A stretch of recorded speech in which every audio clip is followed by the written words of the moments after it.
Hi, lovely viewers. Today is my solo session. I'm Marisa. I'm a designer behind the label Maqu.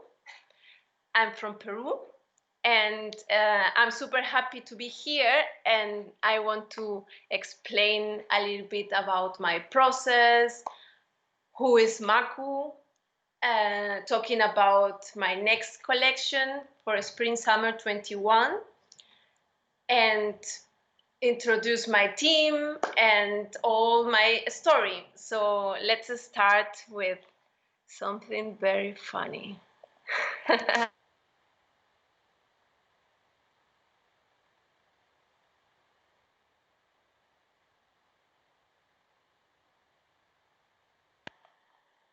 So I want to share something with you, and this is me. Can you see it? I think so, no? Yes, this is me wearing the prototypes from my grandmother. My grandmother was sewing and making production, doing a production in Peru, in Lima, in the 80s, and I grew up seeing her how she applied the zero waste concept. I think she didn't know that, but I saw her cutting and sewing. So I had all my life, I think, this experience as a motivation, maybe to study fashion design and later, no? But that was very interesting because my father was also working with her, and we were going with a car to a place called Gamarra in Lima, a very popular place, and it was very funny. And yeah, this is yeah, a prototype, and actually the label calls Maqu. I will show you. Wait. Yes, Maqu is my nickname. And some of the people of my friends in Peru and here in Europe didn't know that my name is Marisa, but they were calling me Maqu, Maqu, and they wrote me C with K, with Q. And during this process from Helsinki Fashion Week, Evelyn Mora, the founder of the Helsinki Fashion Week, told me that Maqu in Finnish, Maqu with K, means taste. So then I was like, okay, it's interesting to know the meanings from my name in different languages. Maybe I can make a restaurant next year in Helsinki. I don't know, maybe with Peruvian food. But what I wanted to share today is like I grew up seeing production, and I grew up with fabrics, and I was then later I went to study fashion design in Lima in the institute called SEAM, and I learned during this time how to develop collections, and then I was working with designers and with artists in Peru, and I had the interest always in photography, and I made some courses also there, and then I had always a vision to create my project, and I was dreaming, no? I was a student and I had big dreams. And one of my dreams was to build a school in the Andes or in Peru, and to open. I was thinking one day I will open a store in somewhere in Europe. And now I'm sitting here in my store. That's funny, no? Because I couldn't imagine that that something like a dream comes true so fast. But I went after living in Peru. I went to Copenhagen, so I worked with two designers there, and then at the end I moved to Berlin, where I found the city super creative and alive, and I decided to create my label. And in 2016, I created the first collection, and I was working with leftovers, and I had a project called Avant Trash, not Avant-Garde, Avant Trash, because I collected a lot of leftovers from different studios in Copenhagen and here in Berlin. And that was my first project. Then later, I was working with organic cotton. So I will show you a little bit what I'm doing, or I was doing before. Sorry.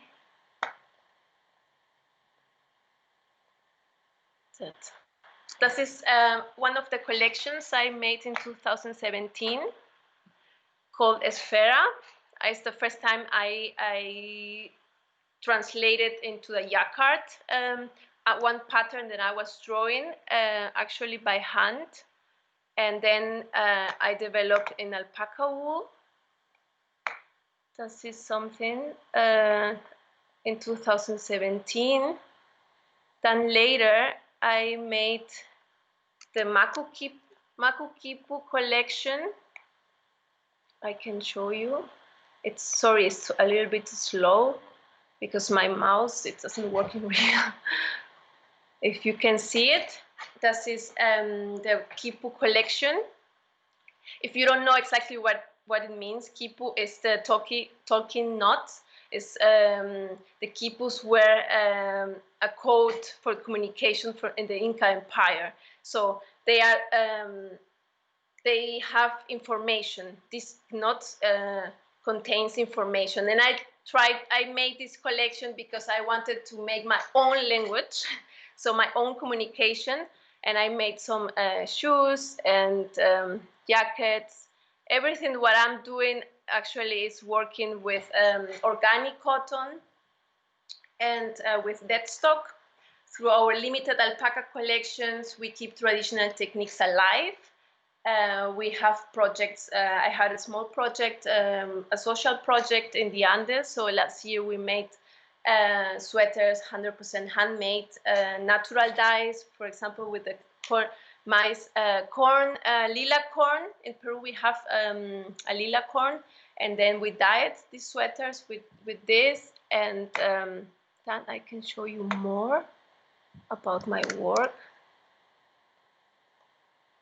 This is also a project that I like shootings. I like to tell a story with my collections, and every collection is different to the other one. I love to experiment also a new light. So this, I think, if you didn't see my my talk with Alison, the 3D designer. She helped me with one co-created look. I was explaining her also, and with Sophie, about this outfit that I found long time ago, the fabric. And yeah, every piece has a story, no? And sustainability for us is at the core of everything what we do. It's very important. Here in the store, for example, we try to use everything what the leftovers. We have upcycled pieces. Limited editions form an important part of the label. For example, last year we made also this shooting. Our papers, recycled papers. So when for the online shopping, now we took here in the shooting, if you can see to my left, very spontaneously we took these pictures. But yes, everything is organic cotton with leftovers. So we put always our focus on classic and practical shapes. And so the line is very minimal, and how you can see. And talking about, for example, patchwork, with the leftovers, we have this another picture that I want to share with you. This one, sorry. I want to share now this, yeah. It's one of a kind. We work with the leftovers from past collections. And yeah, and all this discovery, my experience last 7 years here in Europe, give me the strength to develop my new collection. The new collection, the name is Lifelines. And what I'm doing with this collection, I took two elements, or I create conversation between Maria Reiche. Who is Maria Reiche? I will explain you. She's a German mathematician, and she spent her life in Peru. She has this energy to study the Nazca lines, and she spent her life only to study and to research the Nazca lines. And what is the Nazca lines? The Nazca lines are huge geoglyphs in the desert, southern of in Peru.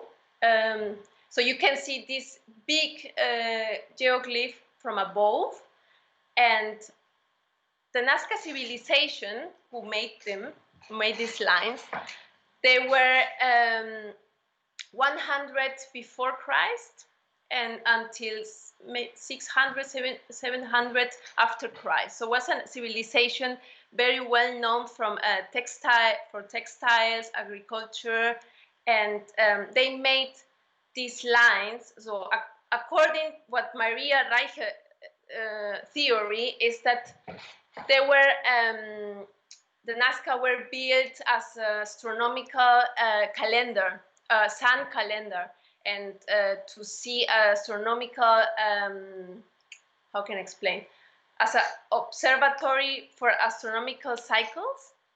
But she didn't conclude these studies, no?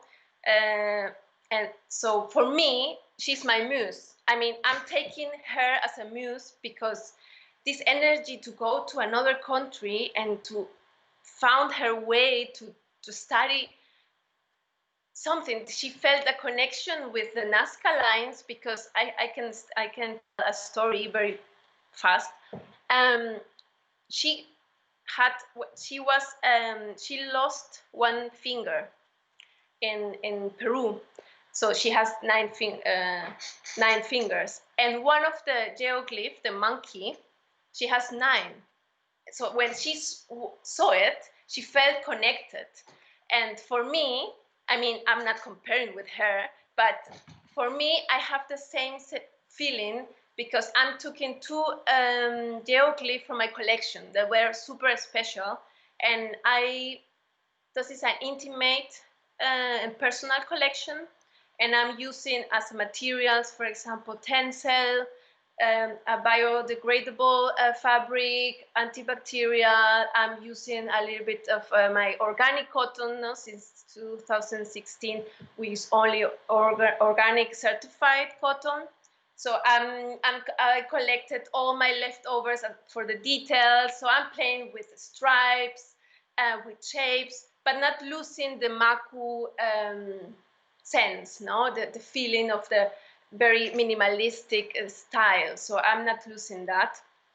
But I want to work about that. And yes, so this collection is very special for me. And because I bring some light into the Maria Reiche work and a conversation between my homeland and me as a Peruvian living in Germany. And yes, so next week you can see all the collection or part of the collection on 29th of July, 3:15 Central European Time. And I hope you can watch it. And so for me, sustainability is the most important thing I mentioned before. And during the selection for Helsinki Fashion Week, transparency and collaboration was the start of this collection. All people where I'm working are my friends, are my collaborators. I know them since long time ago, since the first collection. So there is a lot of, we are honest with us. And I think I fit very well with this residency program. I'm very thankful, Evelyn, because yeah, this collection, I think, brings everything from me as a Peruvian, as a human. I'm very connected with nature, and also every outfit in the new lifelines reflect one character of me. And I want to introduce my team here in Berlin. I can, I will show one of my, wait, now. This is Nadja.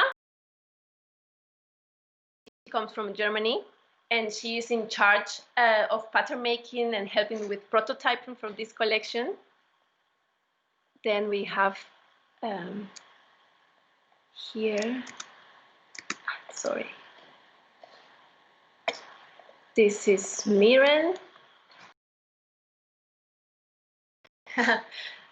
She comes from Spain, and she's in charge of all the graphics and videos, very beautiful videos.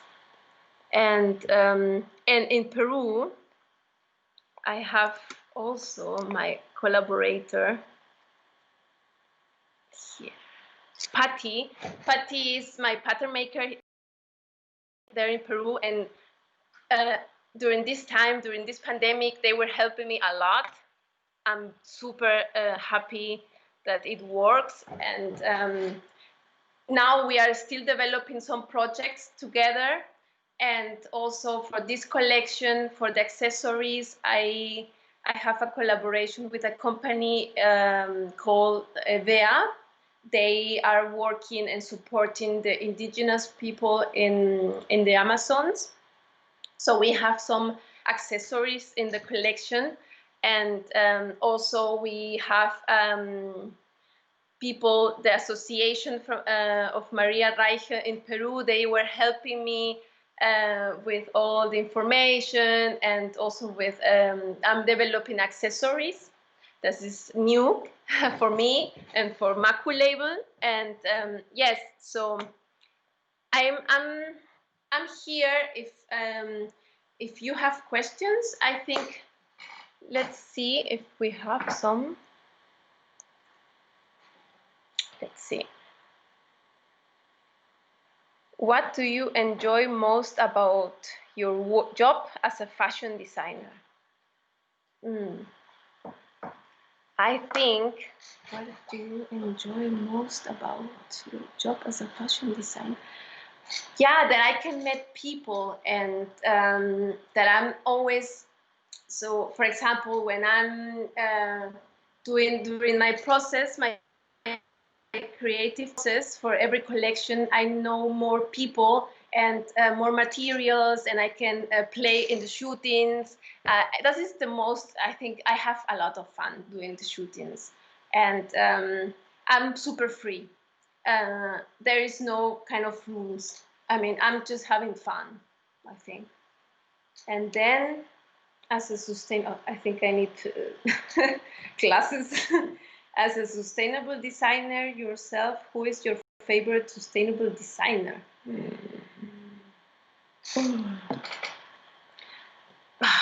I think I love Stella McCartney. I love the aesthetic, I think. And of course, all the designers during this residency program, they are so inspiring. They inspire me, like all the talks I'm watching. It's very interesting, and I'm super happy. And I hope I can meet you if you are watching me. But yeah, and then we have another question. What is your favorite item of clothing to make? Actually, I'm a women's wear label, but I really enjoy. I remember that in 2015 or 14, when I was in Copenhagen, one designer gave me the opportunity to make shoes for a Copenhagen Fashion Week, and I didn't have any idea, and she told me, just do it. And I think for me, I would love to design shoes. I mean, it's very interesting. I was learning a lot by myself, doing watching tutorials, and I think it's something that I have there. And I only have one shoes. Here I can show you. That is what kind of my collaboration with the company Evea in Peru. This is eco latex from the Amazons, from a tree called chiringa, and this is my first shoe. We will see what is the next. Sorry, but yeah, I think I love shoes. I think it's like a desire. Not people want something like accessories. So maybe I don't know. Next time I will develop more shoes. We have another question. Do you think you will make men's clothing soon? Maybe. I think here in the store I have my customers are mostly women. I have some men's, they bought some pieces and they are asking me all the time, do you have only women's wear? And I think it's a market that I have, yeah, I would like to explore, but before I would love to make maybe shoes. And yeah, we will see. I have so many plans, and I want to really focus on clothing now, and to develop this project in the Andes. During the pandemic, I couldn't travel to Peru, and the situation there is very complex. And because when I started to design this collection, actually everything was super planned. Everything was like planned. I will do this, that. I would love to go to Peru to talk with people, to go to Arequipa where I have this project. I wanted to go to the Amazons too. So everything changed. So I think the most important thing that I learned during this time is to communicate more with people. I mean, I'm here, I couldn't go there, but we are always in contact. And they believe, I think, in my project. And this is something that I really appreciate, because without collaboration or without sharing our belief, it's not possible to make something happen, something possible, no?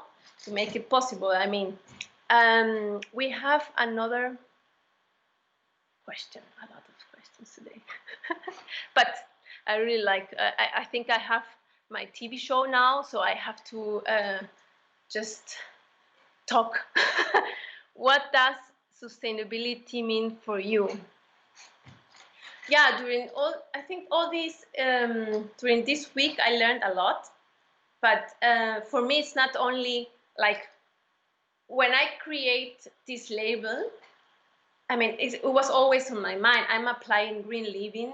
So for me, it was natural to do a label with all my values are inside, where I can share also my experiences. So I think sustainability comes from something super small, like to recycle and to recycle your the materials, or just to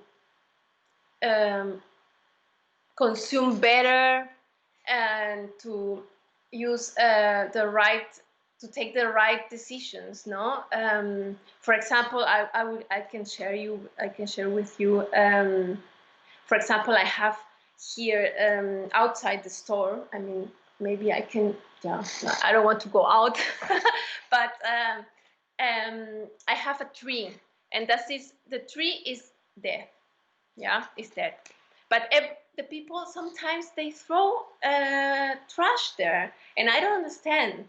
I say, why, you know? And I decided I will make something, and I decided to write a sign there and give a tree a voice. So I put like, hey, people, just throw your trash in the bin or somewhere else. Just, and I think since then nobody's throwing something there, and they are taking pictures, and then and then of course they see this tree that no leaves, but yeah, but there's something there. I mean it's nature, and this is something that you can start. The small steps make a big change. um, I have another tree there. Actually, it's a pine tree, but I think all the other ones are not so happy because they are the same. And this pine tree came because we decided to give. Someone was throwing this tree, and then we said, no, it's still alive. Let's give opportunity, and we'll plant again. And then, yeah, it's happy, and I'm just taking care of these two trees. So for me, that kind of things is what that is sustainability means, no? And yeah, so let's see next week how is the collection, and I think we don't have more questions for today. And I want to send a message. Here, this collection, if you can see, I hope I just don't fall out. It's Protect the Nazca Alliance. We have to take care of our environment. So I'm sending this message, and I want to give like a small tribute to Maria Reicher and the Nazca Alliance. And also for all Peruvians, I want to send a message to.